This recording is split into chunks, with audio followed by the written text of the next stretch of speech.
আমায় ডেকো একা বিকেলে, কখনো কোনো ব্যথা পেলে।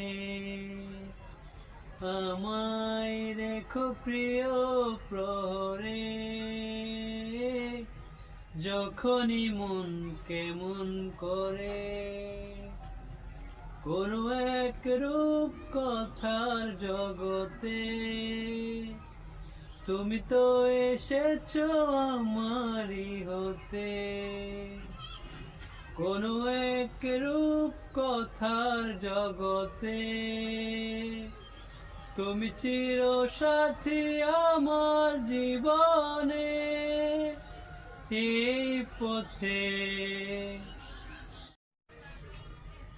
আমায় ডেকো একা বিকেলে, কখনো কোনো ব্যথা পেলে। আমায় রেখো প্রিয় প্রহরে, যখনই মন কেমন করে। কোনো এক রূপ কথার জগতে তুমি তো এসেছো আমারই হতে। কোনো এক রূপ কথার জগতে তুমি চির সাথী আমার জীবনে। এই পথে